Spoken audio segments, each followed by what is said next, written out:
The Breaking Point. Hey everyone, welcome back, and thanks for joining us. Today, I have a new story to share, so let's jump right in. My name is Richard, and for the longest time, I believed I was a good husband. I always tried to be understanding, giving people the benefit of the doubt. I wasn't the type to stir up drama, check my wife's phone, or stress over minor things. In my mind, that was what a good partner did. But looking back, I wonder if I was simply too forgiving. The truth is, Vanessa, my wife, has a way of testing limits. She constantly pushes boundaries just to see how far she can go before I push back. Sometimes it's minor, spending money on things we don't need or coming home later than she promised. Other times it feels intentional, as if she's daring me to stand up for myself. And then there's Jake.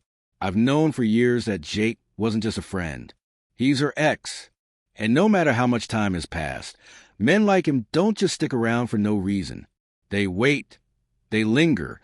They play the role of the nice guy until the moment is right. I brought it up more than once, told Vanessa flat out that I didn't trust him. But every time, she brushed it off. "You're overthinking it," she'd say. "He's like a brother to me." I wanted to believe her. So, again and again, I let it go. I convinced myself I was just being insecure. But trust has its limits. And Vanessa was about to find out exactly where mine ended. One evening, as we sat in the living room after dinner, she casually scrolled through her phone, chatting about her day. Then she mentioned a weekend getaway, a trip to the Bahamas with her old college friends, a chance to relax, catch up, and relive memories. On the surface, it sounded innocent. I had no problem with her spending time with friends. We both valued independence, and I was never the controlling type. But then she said something that made my stomach tighten. Jake was going. The moment she spoke his name, I knew this wasn't just a simple vacation.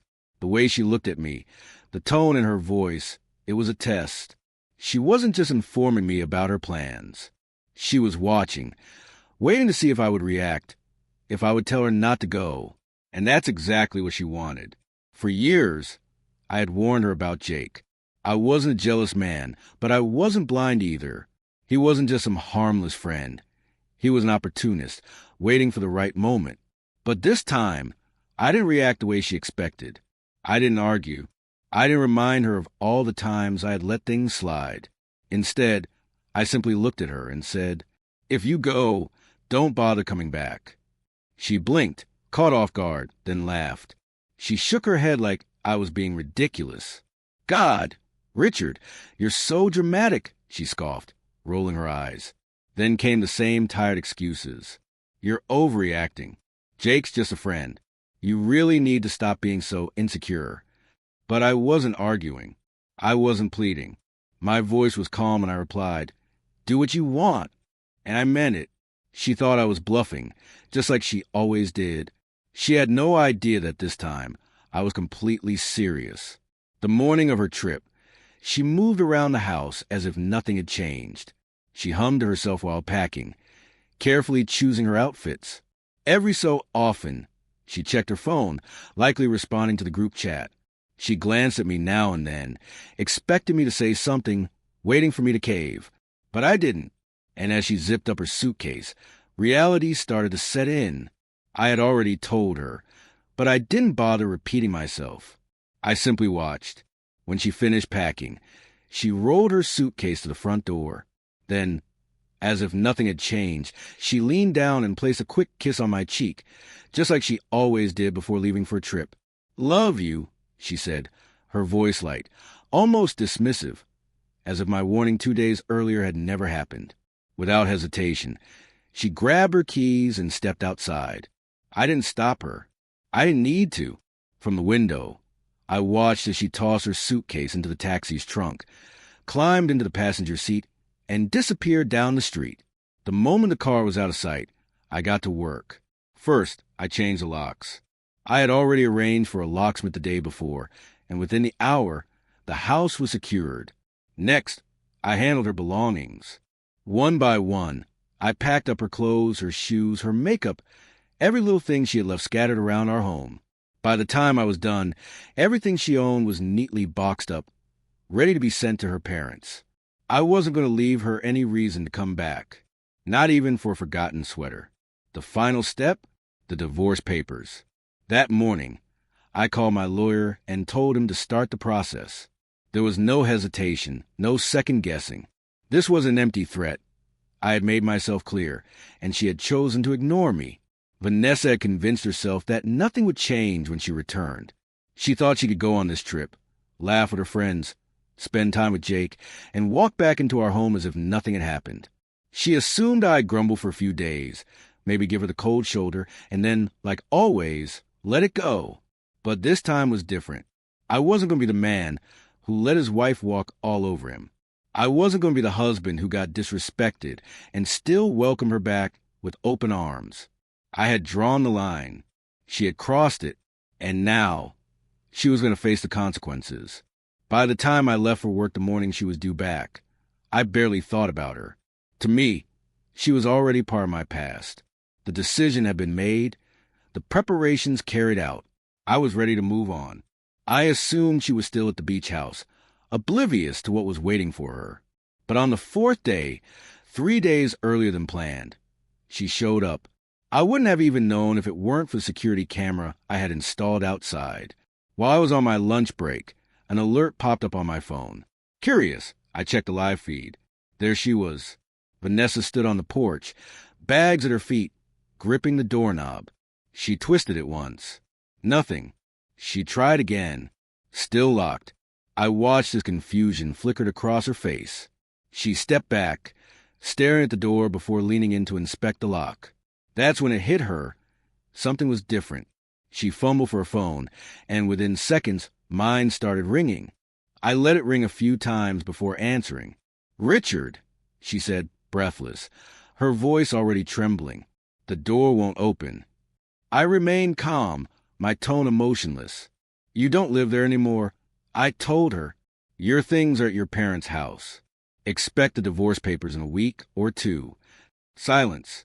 I could hear her breathing, unsteady, uneven, like she was struggling to process what I had just said. Then she finally spoke, her voice desperate. "Richard, please wait. Just let me—" I hung up before she could finish. A few seconds later, my phone buzzed again. Then again, and again. Her name kept flashing across the screen. Call after call. I ignored every single one. By the 6th attempt, I switched my phone to Do Not Disturb. And just like that, Vanessa became a chapter one had finally closed. I had no interest in whatever excuse she was about to come up with. But then the messages started. "Richard, please talk to me. I messed up. I'm so sorry. It's not what it looks like." I sat there, watching my phone light up as the notifications flooded in. But I felt nothing. No anger. No sadness. Just nothing. This was the same woman who had laughed when I warned her. The same woman who had kissed me goodbye, completely confident that I wouldn't do a thing about it. And now, she was pleading for my attention. Another message popped up. "Please pick up. There's something important I need to tell you." I didn't move. Instead, I pulled up the security feed again. Vanessa was pacing on the porch, her face flushed, hands shaking. She looked frantic, running her fingers through her hair, probably trying to figure out how things had spiraled so quickly. She was crying now, yelling at the door, begging me to answer. Then, after a long pause, the text stopped. Instead, she sent a voice note. I hesitated for a second before pressing play. Her voice was a wreck, shaky, choked with sobs, like she had completely lost control. But this wasn't just guilt or regret.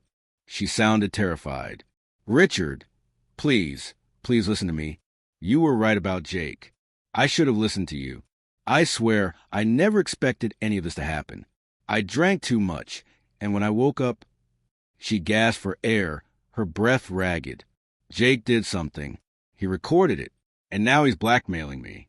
I didn't want you to hear it from someone else. Please, Richard. I don't know what to do. I need you. I swear, I never meant for this to happen." She was desperate, hoping that because she'd been wronged, I would step in and save her, that I'd take her back, clean up the mess she had made. I listened to the entire message in silence. Then, without hesitation, I typed out my final words to her. Enjoy your life, Vanessa. You made your choice. Now live with it. And with that, I blocked her. I never looked back. I never checked in to see how she was doing or whether she was okay. I had spent enough time giving her the benefit of the doubt, only to have it thrown back in my face. She made her bed. Now she had to lie in it. From what I heard, things went downhill fast. Her parents weren't happy. They didn't know every detail, but they knew enough. They knew she had walked out on a solid marriage. They knew she had gone on that trip despite my warning. And they knew that when she came back, the home she once had was no longer hers. Her mother tried to be supportive, but her father, he was livid. He had always respected me, always believed I took good care of his daughter. And now, she was back under his roof because she had nowhere else to go. As for her friends, a few of them reached out, sending me messages, weak attempts to defend her actions. Richard, she's really sorry. You don't have to throw everything away over one mistake. At least hear her out. I ignored every single one. They weren't the ones who had to live with her choices. I was, and I had made my decision. And then there was Jake, the guy she had thrown it all away for. The moment he realized she was in trouble, he vanished. Maybe he thought he was untouchable. But when Vanessa started talking about how he had recorded her without consent, everything changed. He knew he could go to prison for blackmail. And just like that, he disappeared. The man she had risked everything for wouldn't even return her calls. So there she was, alone, humiliated, drowning in regret. Meanwhile, I moved on. I focused on myself, my career, my future. I refused to waste another second wondering if she missed me or if she finally realized how badly she had screwed up. But deep down, I already knew. The endless messages she kept sending made it obvious. Some mistakes can't be undone. Some choices come with consequences you can't escape. She thought I was bluffing. She thought I wouldn't go through with it. She was wrong. And that, folks, is the story of how my wife learned that when you push someone too far, sometimes they never let you back in. What do you think? Would you have done the same? Let me know in the comments.